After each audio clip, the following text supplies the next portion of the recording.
sommes le dimanche 8 juin 2014. Je voudrais parler d'une question qui me paraît essentielle en astrologie et en anthropologie. C'est la question de la visibilité. Je crois qu'on ne peut pas faire l'économie de la visibilité. Qu'est-ce que j'entends par là? J'entends par là que un objet a deux façons d'être appréhendé. Soit pour ce qu'il est en soi, soit pour ce qu'il apparaît. Ce qu'il est en soi, c'est évidemment une question extrêmement délicate et qui est constamment remise en question. On découvre de nouvelles choses sur un objet. Je pense notamment aux astres, et à n'importe quoi, aux races, à n'importe quoi. Tout objet d'étude peut être appréhendé à un niveau superficiel, de façade, mais qui est ce qu'il est, sur lequel il peut y avoir un consensus visuel, ou peut être appréhendé dans une problématique de recherche, d'investigation, qui peut se perpétuer sur des siècles. Donc, qu'est-ce que je veux dire par là? Je veux dire par là que dans l'étude des civilisations les plus anciennes, le critère visuel semble beaucoup plus probable à considérer que la connaissance profonde de l'objet. Et donc, à mon avis, c'est un questionnement qui est anachronique quand on le situe dans un passé éloigné. Par conséquent, il me paraît hors de question d'intégrer en astrologie des planètes qu'on ne voit pas. Maintenant, ce qu'on leur attribue aux planètes, c'est une autre question. Mais ce qui est important, c'est de savoir que si ça se voit, ça peut effectivement faire sens dans une société extrêmement pratique. Un autre phénomène qui visiblement relève de la visibilité, c'est la question des sexes, du genre, de masculin et féminin.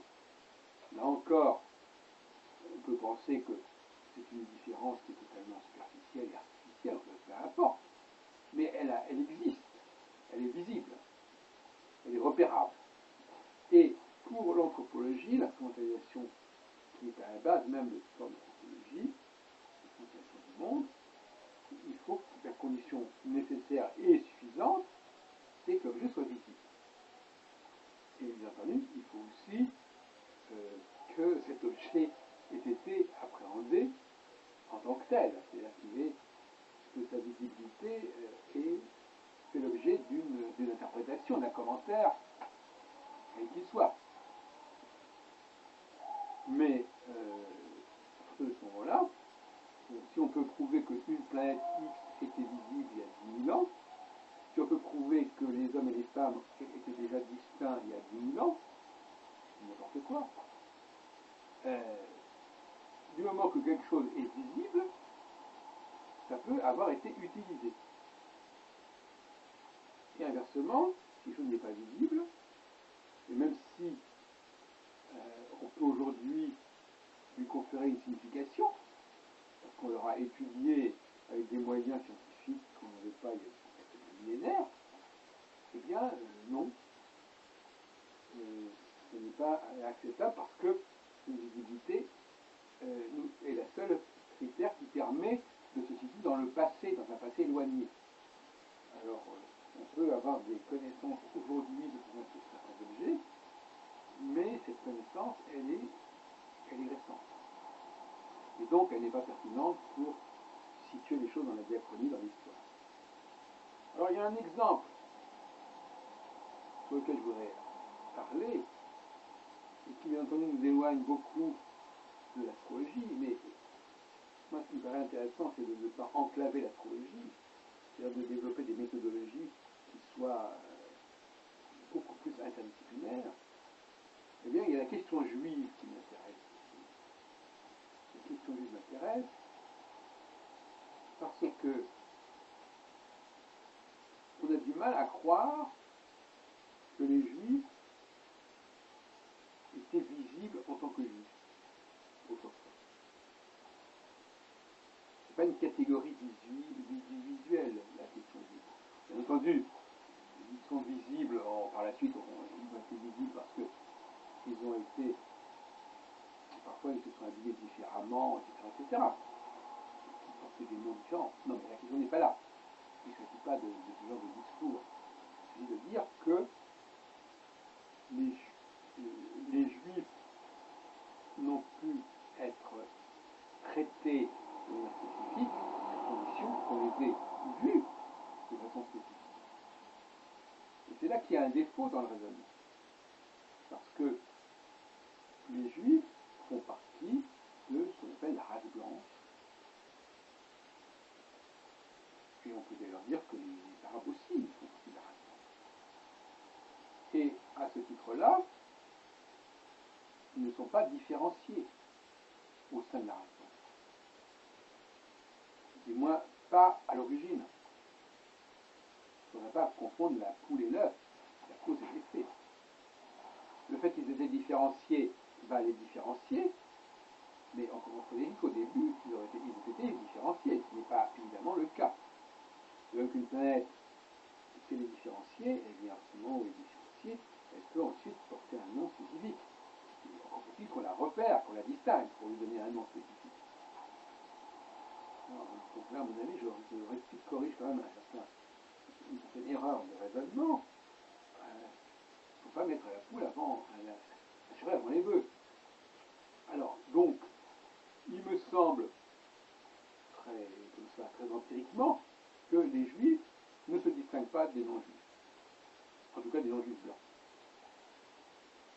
Alors, la thèse que je défendrai, c'est que les juifs se distinguaient justement parce qu'ils étaient blancs dans un monde qui n'était pas blanc.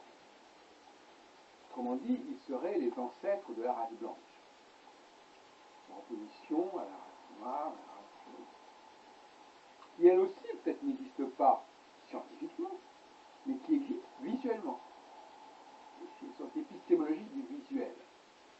Et à ce titre-là, je renverrai à Jean-Paul Sartre la notion de regard qui me paraît évidemment très intéressante.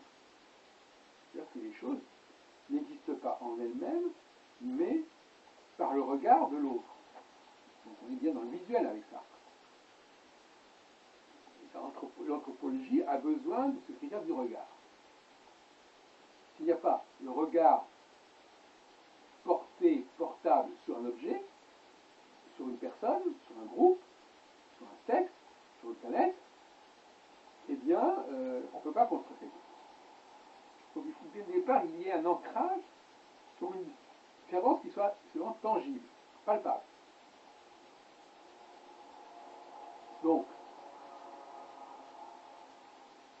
si les juifs ne se distinguent pas au sein de la race blanche, et que pourtant ils ont été distingués, c'est qu'ils incarnaient la race blanche. Voilà ce que je voulais dire. En définitive, cette race blanche, qui se serait évidemment énormément essaimée et développée, aurait été en quelque sorte représentée au départ par les juifs. Qui seraient donc les ancêtres de la race blanche, par-delà la question du religieux, qui n'est qu'un épiphénomène. Parce qu'il est évident que s'ils avaient un culte au début, eh bien, ce culte, il était propre à la race blanche. Et par la suite, évidemment, cette race blanche s'est considérablement développée, mais on a gardé quelque part cette idée d'une diachronie, d'une historicité particulière. Voilà, donc, je qui me paraît intéressant, c'est de désenclaver l'astrologie. C'est-à-dire qu'effectivement, d'utiliser des arguments qui ont des applications beaucoup plus larges, qui vont bien au-delà de l'astrologie, bien au-delà. Et curieusement, on pourrait même dire que l'astrologie pourrait servir à développer d'autres disciplines qu'elle-même, comme dans ce cas précis. Par exemple, les observations que j'ai faites au niveau de l'instrumentalisation des astres, eh bien, ce sont elles qui m'intéressent, qui me servent pour l'instrumentalisation des sexes et aussi pour l'instrumentalisation des races. Donc, pour nous résumer, les Juifs sont le paradigme, en quelque sorte, le pattern de la race blanche, dans un monde où, effectivement, il y avait d'autres races qui cohabitaient. Parce que s'il n'y avait pas eu d'autres races, on ne les aurait pas distinguées. Donc pour qu'il y ait distinction, pour qu'il y ait une distinction visuelle, il faut qu'il y ait d'autres populations qui se différencient visuellement. De même que pour distinguer une planète d'une autre planète, il faut que chaque planète se différencie.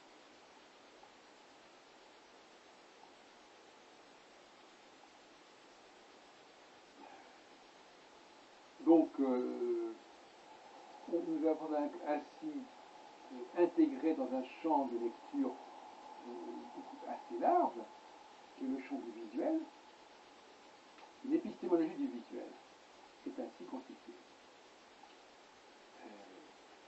Une langue aussi peut être aussi visuelle. Elle peut se différencier d'autres langues, par son alphabet par exemple. Tout ce qui peut se manifester visuellement peut, disons, avoir été l'objet d'interprétations, de lectures, d'utilisations diverses. Et inversement, on ne peut pas accorder à un objet qui ne serait pas différencié un statut originel. Donc, je me répète peut-être, mais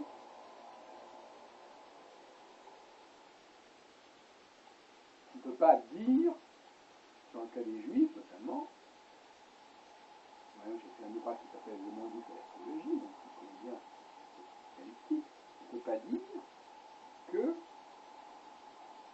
on reconnaisse les Juifs. On ne connaît plus reconnaître les Juifs à l'origine.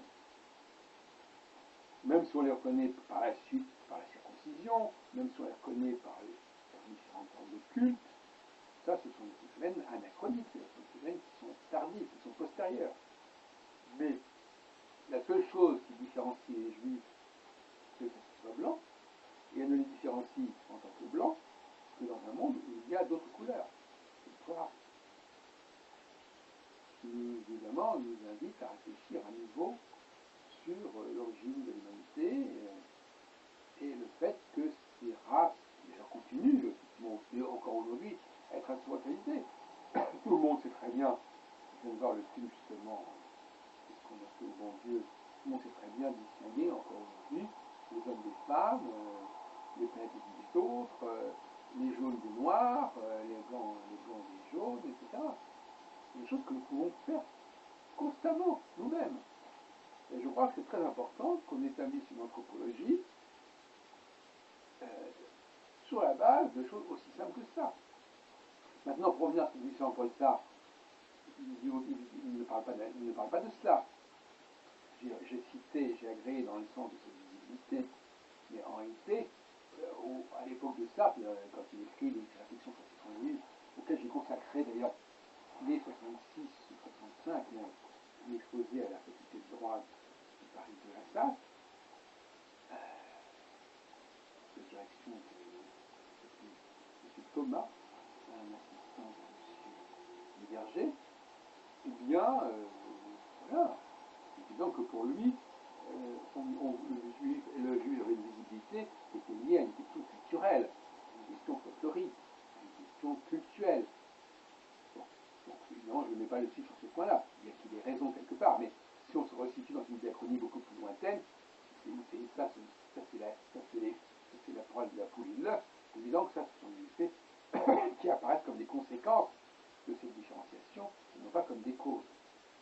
Et c'est ça qu'il faut bien comprendre aussi, c'est que ce que nous percevons aujourd'hui du monde est biaisé. Nous le percevons déjà avec des effets que nous n'avons pas le droit de reporter dans l'origine des choses. L'origine des choses, c'est l'inverse. Qu'aujourd'hui, à l'époque de Sartre, au lendemain de la Seconde Guerre mondiale, on ait su distinguer les Juifs, c'est une chose. Mais qu'on les ait distingués il y a 10 000 ans, c'en est une autre. Et ce n'est pas d'après les mêmes critères. Même qu'aujourd'hui, on peut distinguer les hommes et les femmes selon des critères culturels, de comportement, qui ont peut-être été appris, qui sont peut-être la conséquence d'une certaine instrumentalisation. C'est possible.